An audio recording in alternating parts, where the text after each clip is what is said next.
Guys, welcome. हम शुरू करते हैं अरिथमेटिक प्रोग्रेशन का आज का अपना लास्ट पार्ट 7। इसमें कुछ क्वेश्चंस हैं जो कि आपकी एक्सरसाइज में ऑप्शनल से लिए गए हैं। पता नहीं बहुत आसान से क्वेश्चन है, पर उनको ऑप्शनल में क्यों डाल रखा आई डोंट नो। तो शुरू करते हैं। Which term of the AP कौन सी है? 121, 117, 113 और इस तरह की एपी है। तो फर्स्ट नेगेटिव टर्म पूछा जा रहा है। Which term is the first negative term? तो भाई साहब देखो कितना सिंपल सा है। एपी दिख रही है, डिक्रीज हो रही है कि नहीं? डिक्रीज हो रही है। एपी अगर डिक्रीज हो रही है तो ए देखो पहले क्या हुआ, A is equal to 121, D is equal to पता चल गया भाई 117 माइनस 121 इज इक्वल टू -4। और हमें पता क्या करना है कि भाई वो नंबर पता करना है जो जीरो से छोटा हो। पहले नंबर पता करना है जो जीरो से छोटा हो, तो वो कौन से नंबर पे आएगा, है ना? यानी nth टर्म पता करना है जो कि जीरो से जस्ट छोटा हो। मतलब जीरो से छोटे बहुत सारे होंगे, पर पहला पता करना है। तो जस्ट लेस देन क्या होना चाहिए? जीरो से कम। Okay, so less than zero होना चाहिए। तो देखो an का हमें फॉर्मूला पता है, a plus n minus 1d। सीधे सीधे चिपका दो। बस यहां इक्वल वाला साइन नहीं आएगा। क्यों इक्वल वाला साइन नहीं आएगा? क्योंकि यहां पर an जो है वो क्या है? जीरो से छोटा। तो ध्यान से देखो क्या होगा।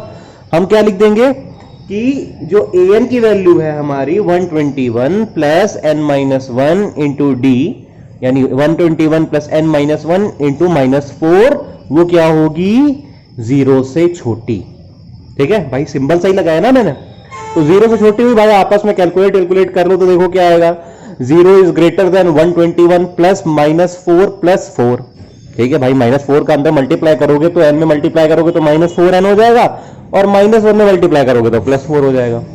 आगे देखो अब क्या हुआ। 121 प्लस 4 क्या हो गया? 125। 121 प्लस 4 क्या हो गया? 125। तो जब इसको लेफ्ट हैंड साइड लेगा तो हो गया -125। जैसे ये -125 हुआ और इधर क्या बच जाएगा? माइनस का 4 है। ठीक है, तो यानी -125 इज ग्रेटर देन -4n। ठीक, अब देखो क्या हुआ। 4n को लेफ्ट हैंड साइड ले और 125 को राइट हैंड साइड ले। तो क्या हो गया? 4n is greater than 125। 4n is greater than 125। अब देखो ध्यान से, यहां पर एक ट्रिक भी यूज होती है। जब कभी भी ग्रेटर इक्वालिटी वाला साइन हो, ग्रेटर देन और लेस देन इस तरह वाले साइन हो, तो क्या होता है जब नेगेटिव साइन से मल्टीप्लाई करते हैं, नेगेटिव साइन हटाते हैं, तो साइन चेंज हो सकता है। मतलब हम सीधे सीधे यहां कह सकते थे -125 इज ग्रेटर देन -4n है। अगर हम माइनस साइन से दोनों तरफ मल्टीप्लाई करेंगे तो दोनों पॉजिटिव बन जाएंगे, पर जैसे ही नहीं माइनस साइन का मल्टीप्लाई किया तो क्या हो जाएगा? साइन चेंज हो जाएगा। यानी 125 इज लेस देन 4n, या कह सकते हैं 4n इज ग्रेटर देन 125। तो देखो वही हुआ। ठीक है, तो 4n इज ग्रेटर देन 125, तो n is greater than 125 by 4। Division सबको पता ही है, तो n इज ग्रेटर देन 31.25। तो 31.25 से n बहुत सारे बड़े होंगे, 32, 33, 34, 35, पर हम फर्स्ट नेगेटिव टर्म बोल रहे हैं ना, फर्स्ट नेगेटिव टर्म। तो 31.25 के बाद अगला टर्म कौन सा आएगा? 32। तो 32 हमारा आंसर हो जाएगा। समझ में आ गया? बहुत आसान सा था। यहां पर ट्रिक क्या थी जो ध्यान रखनी है हमेशा? वो ट्रिक नहीं, मतलब वो कॉन्सेप्ट ध्यान रखना है। वो कॉन्सेप्ट ध्यान रखना है कि फर्स्ट टर्म पहली चीज होना चाहिए। मतलब 31.25 से बहुत सारे 33, 34, 35 सब बड़े ही हैं, तो फर्स्ट टर्म लेना है। मतलब नेक्स्ट इमीडिएट जो नेक्स्ट n से बड़ा, मतलब 31.25 से बड़ा आ रहा है, तो वो कौन सा इंटीजर होगा? वो होगा 32। और दूसरी चीज निगेटिव था, तो यानी an क्या होना चाहिए था? Less than 0। बस इन्हीं दो चीजों का यूज करके पूरा कॉन्सेप्ट बना दिया गया। ठीक है, अगला क्वेश्चन देखो, ध्यान से देखते हैं। अगले क्वेश्चन में देखो क्या बोल रहा है। The sum of the third and the seventh terms of an AP is 6 and their product is 8.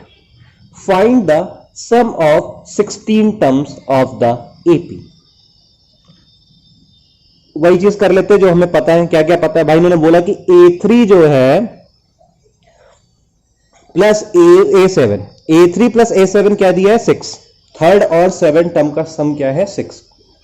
और क्या उनका प्रोडक्ट क्या है? उनका प्रोडक्ट 8 के बराबर है। भाई देखो, मतलब अब यहां से क्वेश्चन में आगे जा रहे हैं, बिल्कुल सॉल्व करेंगे, बट यहीं से देखो मुझे दिखना शुरू हो गया। भाई एक टर्म 2 है और एक टर्म 4 है ना? एक टर्म 2 है और एक टर्म 4 है, यहीं से दिखना शुरू हो गया।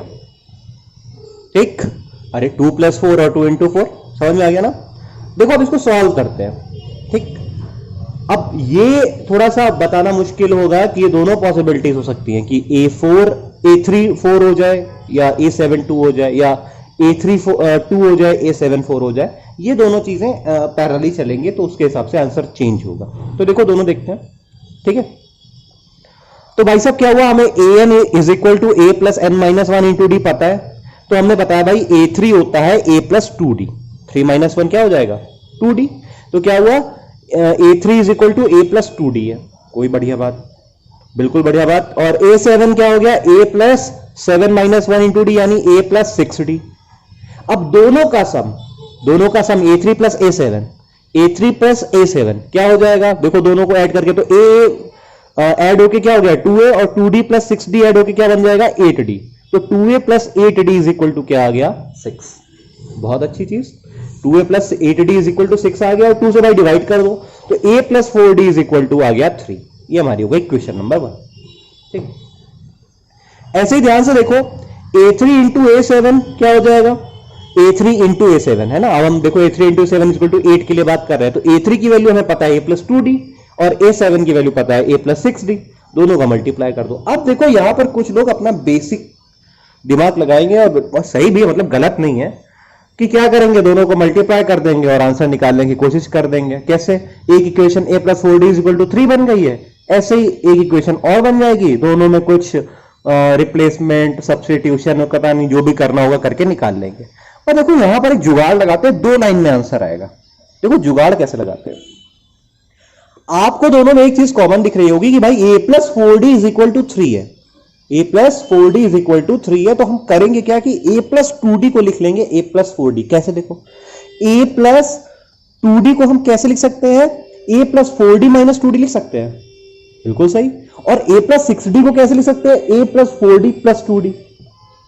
समझ में आया क्या किया, a प्लस 2d को क्या लिख दिया a plus 4d minus 2d और a प्लस 6d को क्या लिख दिया a plus 4d plus 2d और इसकी वैल्यू हो गई 8। अब हमको पता है कि a प्लस 4d होता है किसके बराबर, 3 के बराबर। किसके बराबर, 3 के बराबर। तो हमने 3 चिपकाया, जैसे ही 3 चिपकाया क्या आया 3 माइनस 2d और 3 plus 2d is equal to a square minus b square वाला फॉर्मूला दिख रहा है ना, a minus b into a plus b, यानी a स्क्वायर क्या हो गया 3 का स्क्वायर 9 और b स्क्वायर क्या हो गया माइनस b स्क्वायर यानी 2d का होल स्क्वायर यानी 4d स्क्वायर, यानी 9 minus 4d square is equal to 8। बढ़िया था ना। तो 9 minus 4d square is equal to 8 आ गया, तो देखो क्या आ गया minus 4d square is equal to minus 1।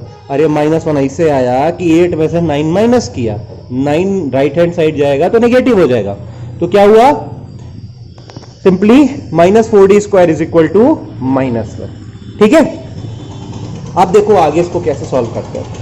तो हमने क्या निकाल लिया, अब देखो d square is equal to क्या होगा, देखो माइनस माइनस कैंसिल आउट, यहां पर साइन वाइन कोई चेंज नहीं होगा, साइन कहां चेंज होता था सिर्फ ग्रेटर देन और लेस देन में, ठीक है, इनइक्वालिटीज में, ठीक। तो क्या हुआ d square is equal to 1/4, तो d square is equal to 1/4 है, तो d इज इक्वल टू क्या आ जाएगा प्लस माइनस 1/2। अब देखो d की वैल्यू दो आई है, 1/2 प्लस का या 1/2 माइनस का।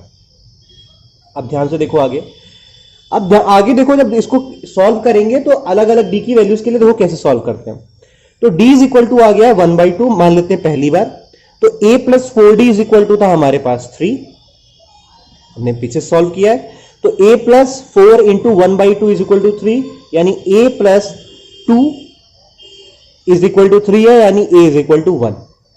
ठीक है, तो पहली चीज a इज इक्वल टू अगर 1 है तो d इज इक्वल टू 1/2। ठीक है, एक तो ये बन जाएगा। दूसरा हमारा जो बनेगा उसके लिए देखो क्या आएगा, d is equal to minus 1/2 है, क्या है d is equal to minus 1/2। अब d is equal to minus 1/2 है तो क्या होगा a plus 4d is equal to 3, a plus 4d is equal to 3 में d is equal to minus 1/2 put किया तो क्या आ जाएगा a plus 4 into minus 1/2 is equal to 3, और 4 इंटू माइनस 1/2 हो जाएगा -2 और -2 राइट हैंड जाएगा तो प्लस का हो जाएगा, यानी a इज इक्वल टू 5। अब S16 आपको फाइंड करना है, क्या फाइंड करना है S16, 16 टर्म का सम बोल रहा था ना। तो देखो कितनी मजेदार चीज है यहां पे बिल्कुल आसान सा है। अब S16 निकालो, एक बार a बराबर कितना रखो 1 और d इज इक्वल टू 1/2, दूसरी बार a इज इक्वल टू क्या रखोगे 5 और d is equal to minus 1/2, दोनों बार आंसर निकालोगे, शायद आंसर 20 और 76 आता है। किस केस में क्या आता है ये मुझे नहीं याद है, बट देख लेना। ठीक है, और ये आंसर्स मुझे भेज देना। समझ में आ गया? एक बार क्या करोगे, देखो n तो दोनों के लिए 16 रहेगा, पर एक बार के लिए d क्या हो जाएगा 1/2 और a इज इक्वल टू 1, दूसरी बार के लिए d इज इक्वल टू -1/2 और a इज इक्वल टू 5। ठीक है, दोनों रख के दे रखा कंडीशन में। ओके,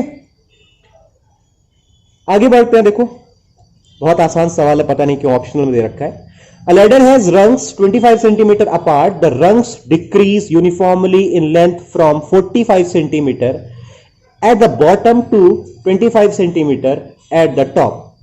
ठीक है, if the top and the bottom rungs are 2.5 meter apart, what is the length of the wood required for the rungs?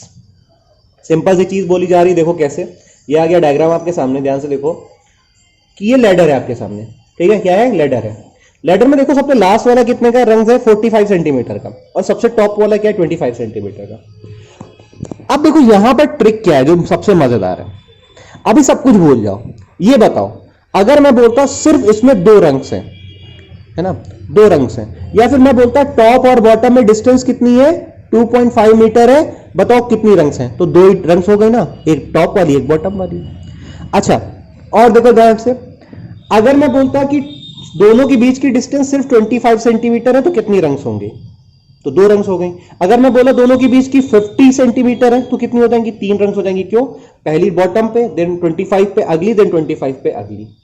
यानी तुम्हें एक चीज कॉन्सेप्ट क्लियर हो रही है कि जितनी बार आप 25 से, मतलब जितनी बार उनमें डिस्टेंस है उसमें +1 ऐड कर दोगे। कैसे? फिर से देखो, ये कंफ्यूजन आपको लग रहा होगा, मैं फिर से बताता हूं, ध्यान से देखो। मैं बोलूं बॉटम वाली 25 पे, सॉरी बॉटम वाली जो है वो है, और 25 पे इसके ऊपर है, 25 सेंटीमीटर वाली इसके ऊपर है। तो ध्यान से देखो, उनके बीच अगर 25 से डिवाइड करोगे तो आएगा आंसर 1, है ना। यानी उनके बीच का डिस्टेंस कितना है 1, और यूनिट डिस्टेंस में बोल रहा हूं 1, और टॉप और बॉटम को दोनों को मिला के कितनी हो गई टोटल 1 + 1 2। अगर मैं बोलूं दोनों के बीच की डिस्टेंस 50 है और हर 25 सेंटीमीटर पे एक रंग लगी हुई है, दोनों के बीच की डिस्टेंस कितनी है 50 है और हर 25 सेंटीमीटर पे एक रंग लगी है, तो आपने पहले क्या किया 50 डिवाइड बाय 25 किया, यानी आंसर आया 2। पर यहां पर टोटल रंग्स कितनी हो जाएंगी 3। कैसे? एक बॉटम वाली, एक जो 25 की सेंटीमीटर पे है, और एक अगेन 25 सेंटीमीटर पे है। अगर मैं बोलूं 75 सेंटीमीटर है दोनों की और हर रंग 25 सेंटीमीटर पे, तो आप क्या करोगे 75 डिवाइड बाय कितना कर लोगे 25, तो आंसर आ जाएगा 3। पर टोटल रंग्स कितनी हो जाएंगी 3 + 1। कैसे? एक बॉटम वाली, एक 25 सेंटीमीटर उसके ऊपर, एक 25 सेंटीमीटर उसके ऊपर, एक 25 सेंटीमीटर उसके ऊपर। यानी क्या है कि जितने बार आप टोटल डिस्टेंस में एक रंग की डिस्टेंस डिवाइड करोगे +1 कर देना है, यही इसकी ट्रिक है। ठीक है, तो सॉल्यूशन क्या भाई, 2.5 मीटर इज इक्वल टू होता है हमारा 250 सेंटीमीटर। ठीक, नंबर ऑफ रंग्स कैसे निकालेंगे 250 बाई 25 + 1, यानी 10 + 1, यानी इज इक्वल टू 11 रंग्स आ गई, 11 रंग्स आ गई। आगे ध्यान से देखो, n इज इक्वल टू 11 हमें मिल गया भाई। लास्ट टर्म हमें पता है 45 सेंटीमीटर, मतलब लास्ट जो लेंथ है वो 45 सेंटीमीटर है, और टॉप की लेंथ हमारे पास a is equal to 25 centimetre है। क्या ये एक AP बन गई जिसमें Sn is equal to n/2 a + l से आंसर निकाला जा सकता है? बिल्कुल निकाला जा सकता है। ठीक है, आपको a पता है, l पता है, और Sn निकालना है। कुछ लोग कंफ्यूज होंगे कि सर ये AP कहां से बन गए। भाई ध्यान से देखो, यूनिफॉर्मली डिक्रीज हो रहा है, और यूनिफॉर्मली डिक्रीज होने का मतलब वो AP है। ठीक है, लास्ट टर्म मतलब इसमें कंफ्यूजन ये मत करना कि a बराबर क्या लिया है, l बराबर क्या लिया है, मैंने नीचे से ले लिया। ठीक है, टॉप मतलब a बराबर 25 लिया है तो मैंने इंक्रीज वाला ले लिया। अगर आप a इज इक्वल टू 45 लोगे तो l इज इक्वल टू 25 हो जाएगा, बट a + l का आंसर सेम आना है ना। तो Sn इज इक्वल टू आप बहुत आसानी से निकाल लोगे, S11 बेसिकली। तो n की वैल्यू 11, a की वैल्यू आपको पता है, चाहे 25 रखो चाहे 45 रखो। अगर a इज इक्वल टू 25 लोगे तो L 45 हो जाएगा, और a इज इक्वल टू 45 लोगे तो L 25 हो जाएगा। ओके, तो ये आंसर मुझे भेज देना। आगे बात करते हैं, देखो the houses of a row are numbered consecutively from 1 to 49. Show that there is a value of x such that the sum of the numbers of the houses preceding the house number x is equal to the sum of the numbers of the houses following it. Find this value of x. ध्यान से देखो, language बहुत खतरनाक लिखी है, simple सा। ये house number पड़े हुए हैं, ठीक है, कैसे हाउस नंबर पढ़े? 1 2 3 4 x माइनस 1 x और 48 49 तक। ठीक है, 49 हाउस नंबर पढ़े हुए। अब वो बोल रहा है कि x नंबर का एक हाउस नंबर है जिसके पीछे के, यानी किधर से 1 से लेके x माइनस 1 तक के हाउसेस का, हाउस नंबर्स का जो सम है वो x से आगे यानी x प्लस 1 से लेके कहां तक? 49 तक। x प्लस 1 से लेके 49 तक के जो सम है उसके बराबर है।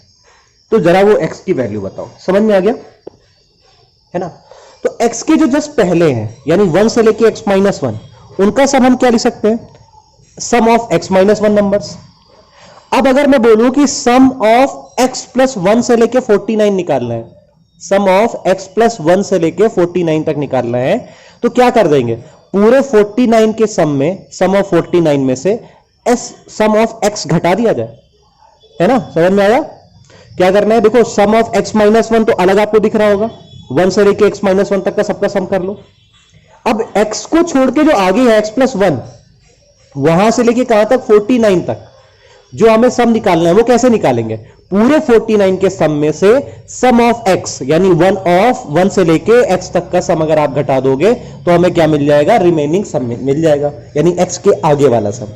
ठीक है, तो देखो सम ऑफ x माइनस 1 की वैल्यू क्या? अच्छा, यहां पर पहले देख लेते हैं a और d वगैरह की वैल्यू क्या है। तो a इज इक्वल टू 1 है और d इज इक्वल टू 1 है ना? 1 2, तो डिफरेंस भी 1 है और a इज इक्वल टू 1 है। तो क्या हो जाएगा? देखो, Sn is equal to n/2 2a plus n minus 1 into d लगा दिया फॉर्मूला। तो क्या हुआ?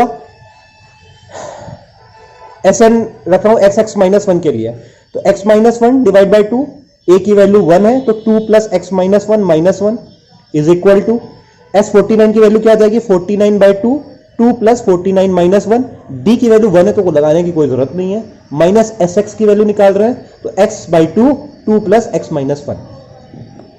अब देखो ध्यान से आगे सॉल्व करते हैं, तो देखो क्या आ जाएगा? x minus 1 by 2, 2 plus x minus 2, minus 1 minus 1 minus 2 हो गया। 49 बाई 2, 2 प्लस 48 और क्या आ जाएगा? x बाई 2 और ब्रैकेट में x प्लस 1। x प्लस 1 कैसे आ गया? x minus 1 plus 2। ठीक है, आगे देखो ध्यान से देखते हैं।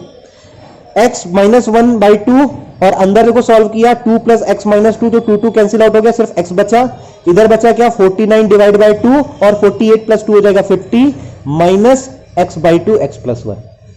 ठीक है, अब 2 से पूरी इक्वेशन में मल्टीप्लाई कर दिया जाए, कोई दिक्कत नहीं। तो क्या बच गया? x minus 1 x is equal to 49 into 50 minus x plus 1। अब इनका मल्टीप्लाई करके ओपन कर दिया जाए तो x square minus x is equal to 49 into 50 minus x square. तो ध्यान से देखो, माइनस एक्स दोनों साइड के कैंसिल आउट हो जाएंगे, तो माइनस एक्स दोनों साइड के कैंसिल आउट हुए और minus x square left hand side जाके क्या हो जाएगा? पॉजिटिव का एक्स स्क्वायर। तो क्या बन जाएगा? 2x square is equal to 49 into 50, यानी x square is equal to 25 into 49, 2 से डिवाइड किया तो x is equal to 5 into 7।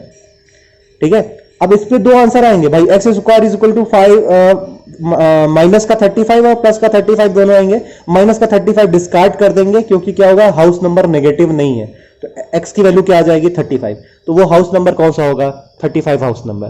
ठीक है, आसान सा था। अगला सवाल देखो, देखते हैं। अगले सवाल में देखो क्या दिया गया कि a small terrace at a football ground comprises of 15 steps, each of which is 50 meter long and built of solid concrete. Each step has a rise of 1/4 meter and a trade of 1/2 meter. ये trade मतलब width मान लो। ठीक है, calculate the total volume of concrete required to build the terrace. ठीक है, देखो ये आपके पास सामने आ गया डायग्राम। तो ध्यान से देखो, मैं सबसे पहले छोटे वाले की बात कर रहा हूं। छोटे वाले की जब मैं बात कर रहा हूं तो उसकी आपको लेंथ, ब्रेथ और हाइट देखनी है ना? तो ध्यान से देखो, लेंथ कितनी हो गई? 50 मीटर। जो सबसे आगे लेफ्ट हैंड साइड छोटा सा दिया है, मैं उस स्टेप की बात कर रहा हूं। तो लेफ्ट हैंड साइड देखो कितना है, लेंथ हो गई 50 मीटर, ब्रेथ कितनी हो गई? 1/2 और हाइट हो गई 1/4। यानी आप एक स्टेप का तो वॉल्यूम निकाल सकते हो आसानी से, है ना? अब देखो, जैसे अगली बार में आओगे तो इसी वॉल्यूम के आप ध्यान से देखो, दो लगे होंगे ऊपर और नीचे, है ना, पहले बॉटम वाली रो पे और एक उसके ऊपर, ऐसे ही आगे आओगे तो फिर 3 दिख रहे होंगे, है ना, क्योंकि 15 स्टेप है तो 15 रोज होंगी, सब में इक्वल है 1/2 हाइट। तो सबसे किनारे कितने अगर देखा जाए तो स्टेप्स है, एक स्टेप्स है। नंबर 2 पे कितने स्टेप हो जाएंगे, सबसे ऊपर वाला और उसके जस्ट नीचे वाला, ठीक है। ऐसे ही क्या होता जाएगा, आखिरी तक कितने स्टेप हो जाएंगे, 15 स्टेप्स हो जाएंगे, ठीक है। कोई कंफ्यूजन हो तो अलग से मेरे से पूछ सकते हो। Volume of steps is equal to volume of cuboid, कैसा बन रहा है, l into b into h unit cube. तो यहां पर कितना है, 1/2 इंटू 1/4 इंटू 50, यानी 50/8, 50/8 हो जाएगा 25/4। फॉर फर्स्ट स्टेप, स्टेप कितने हैं, 1। जब दूसरे स्टेप पे पहुंचेंगे तो टोटल स्टेप हो जाएंगे 2, एक ऊपर वाला और एक नीचे वाला। अब ध्यान से देखो ये ऊपर नीचे कैसे हो रहा है, क्योंकि पहले देखो ध्यान से उसकी जो हाइट है 1/4 है, नेक्स्ट स्टेप पे जाके कितनी हो जाएगी, 1/4 इंटू 2, ऐसे ऊपर जाएंगे तो क्या हो जाएगी 1/4 इंटू 3, मतलब 3 हो गए ना धीरे धीरे, समझ में आ रहा है। ऐसे फॉर थर्ड स्टेप कितने स्टेप हो जाएंगे कायदे से देखा जाए तो 3 स्टेप हो जाएंगे, हाइट की मैं बात कर रहा हूं। तो ऐसे ही अगर टोटल हो जाएंगे तो कितने हमारे पास है, 1 + 2 + 3 और कहां तक 15 स्टेप्स हैं, क्योंकि ठीक, यानी पहले इन सब का सम निकाल लो। इन सब का सम निकाला तो क्या हो जाएगा, 15, 15/2, 2 + 15 - 1 इंटू डी। डी की वैल्यू यहां पर 1 है, ध्यान देना, तो मैंने नहीं पुट करी है, और ए की वैल्यू भी 1 है। तो S15 आ गया आपके पास 15/2 इंटू 16, यानी 15 इंटू 8 इज इक्वल टू 120।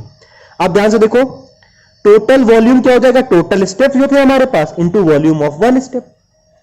तो टोटल स्टेप हमारे पास कितने हो गए, 120, और वॉल्यूम ऑफ 1 स्टेप कितना है हमारे पास, 25/4, यानी 125 into 25/4 is equal to 30 into 25 is equal to 750 metre cube.